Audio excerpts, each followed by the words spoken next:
Bismillahirrahmanirrahim. Assalamualaikum warahmatullahi wabarakatuh.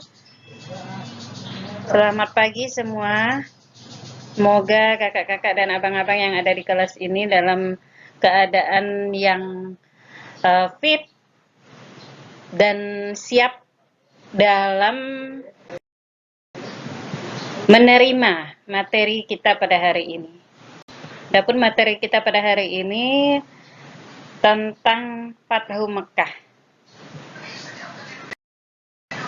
Dan dari materi tersebut dapat diambil beberapa tujuan dari dari pembelajaran. Yang pertama, peserta didik dapat menjelaskan pengertian Fathul Mekah dengan berani, baik, dan benar.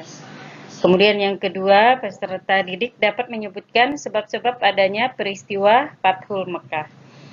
Yang ketiga, peserta didik mampu menjelaskan ibrah dari peristiwa Fathul Mekah.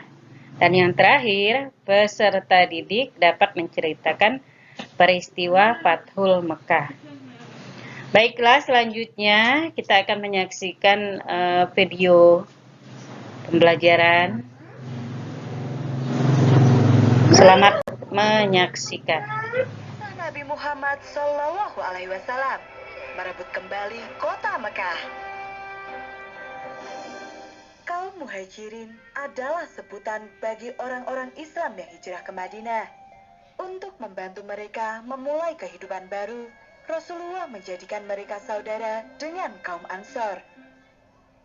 Wahai saudaraku, aku akan membagikan separuh hartaku untukmu, Kata Sa'ad, salah satu orang paling kaya di Madinah, kepada Abdurrahman bin Auf, sahabat Rasulullah. Selanjutnya, Rasulullah membangun Masjid Nabawi. Segala kegiatan ibadah dan dakwah berpusat di sana. Selain itu, Rasulullah juga memerintahkan para sahabat untuk membangun sebuah pasar untuk meningkatkan kesejahteraan masyarakat. Alhamdulillah, setelah pindah ke Madinah, kehidupan kita menjadi lebih baik. Benar, semua ini berkat Rasulullah. Meskipun semuanya berjalan dengan lancar, namun tetap saja ada yang membenci Rasulullah. Mereka adalah orang-orang Nasrani, Yahudi, dan suku-suku Arab penyembah berhala. Ini gawat, banyak kaum kita yang mengikuti Muhammad. Semua orang itu sudah gila. Mereka membuang semua Tuhan yang selama ini kita sembah. Sebelum kebencian-kebencian itu semakin membesar, Rasulullah memerintahkan para sahabat untuk merangkul semua umat beragama. Mereka semua berkumpul untuk merundingkan perdamaian. Apakah kalian semua menyetujui isi dari perjanjian ini? Kami setuju. Semoga kedamaian selalu bersama kita.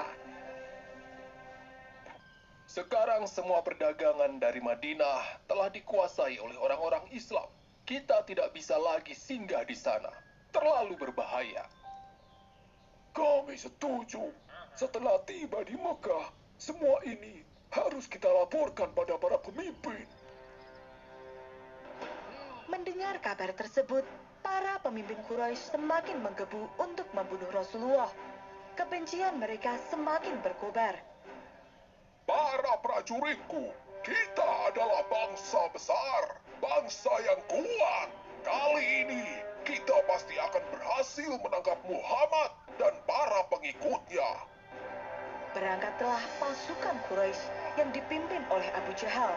Jumlah mereka hampir 1.000 orang. Perang pun terjadi pada tahun kedua Hijriah di Lembah Badar dan disebut dengan Perang Badar. Saat itu, pasukan umat Islam hanya 313 orang. Sebelum berperang, Rasulullah berdoa, Ya Allah, jika golongan ini kaum muslim binasa, maka engkau tidak akan disembah lagi di muka bumi ini. Ya Allah, kami mohon pertolonganmu.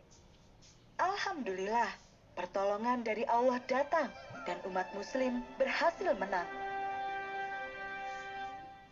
Kabar tentang kekalahan tentara Quraisy membuat para pemimpin suku sangat terpukul, terutama Abu Lahab. Saudaraku, Abu Jahal telah tewas dalam perang ini.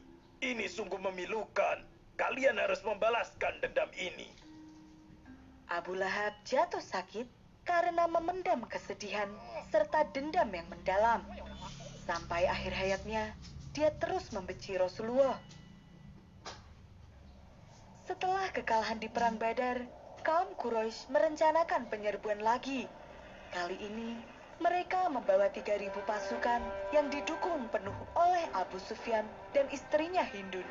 Mereka berdua memiliki dendam yang dalam, karena saudara mereka tewas dalam Perang Badar.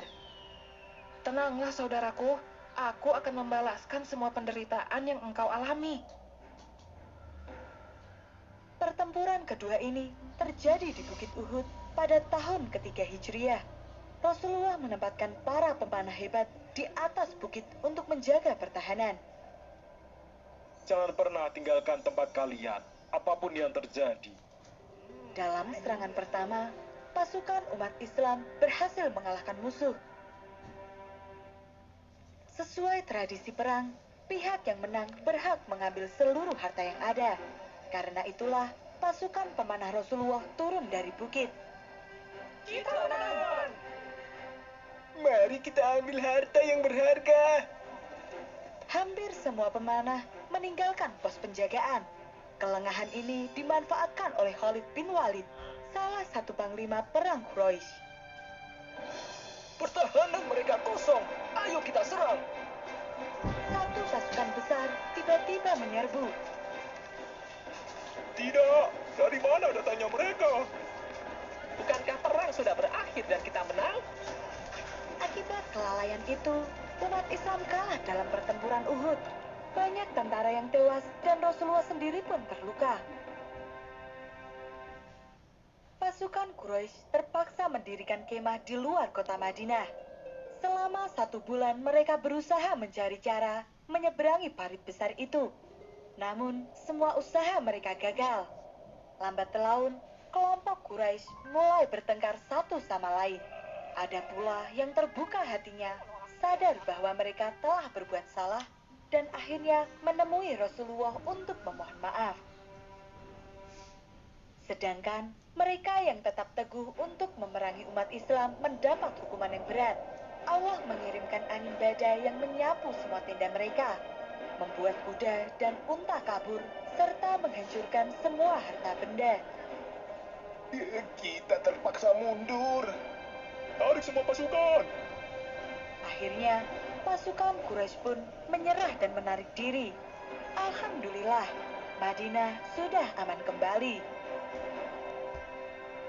Tahun terus berlalu, dan permusuhan antara Quraisy dengan umat Islam terus memburuk. Bahkan, mereka melarang umat Islam untuk beribadah haji, dan membuat semua umat Islam merasa gelisah. Benarkah kita tidak bisa lagi menunaikan ibadah haji? Sangat berbahaya jika kita nekat pergi ke Mekah. Semoga Rasulullah menemukan jalan keluar. Ketika musim haji tiba, Rasulullah bersama 1.400 kaum muslimin melakukan perjalanan ke Mekah. Untuk menghindari para pasukan Quraisy yang menghadang, Rasul memilih jalur lainnya. Rasulullah kemudian mendirikan kemah di desa Hudaybiyah. Kemudian mengutus Utsman bin Affan untuk menemui pemimpin Quraisy. Saya akan menyampaikan pesanmu, wahai Rasul. Rasulullah mengusulkan perjanjian damai, karena sesungguhnya peperangan hanya menimbulkan kesengsaraan. Awalnya, kaum Quraisy menolak. Namun, melihat pasukan umat Islam yang bertambah kuat, mereka pun berpikir kembali. Baiklah, kami setuju dengan perjanjian ini. Alhamdulillah, perjanjian damai antara umat Islam dan Quraisy pun ditandatangani. Perjanjian Hudaybiyah disepakati bersama pada tahun ke-6 Hijriah, yang isinya adalah gencatan senjata selama 10 tahun. Umat Islam kembali diizinkan masuk ke kota Mekah untuk beribadah haji. Selang waktu tersebut, kegiatan dakwah Rasulullah berkembang dengan pesat. Banyak negara-negara tetangga serta suku-suku di sekitar Madinah yang memeluk Islam. Pasukan umat Islam berjumlah 10.000 orang. Mereka bergerak bersama dalam komando Rasulullah. Namun, mereka tidak langsung menyerbu. Pasukan itu membuat kemah di luar kota Mekah. Jumlah mereka yang begitu banyak membuat kaum Quraisy merasa gentar. Apakah mereka benar-benar akan menyerang kita? Para pemimpin Quraisy langsung mengadakan rapat untuk menentukan langkah mereka. Kita serang mereka malam ini. Pasukan mereka sungguh banyak, justru kita yang akan hancur. Aku akan mencoba menemui Muhammad dan meminta agar dia memaafkan kita. Dalam perundingan itu, Rasulullah menolak permintaan Abu Sufyan. Namun, Rasul berjanji tidak akan menumpahkan darah di Mekah. Siapapun yang menyerah dan memeluk Islam akan diampuni. Pada kesempatan itu, Abu Sufyan menyatakan diri memeluk Islam.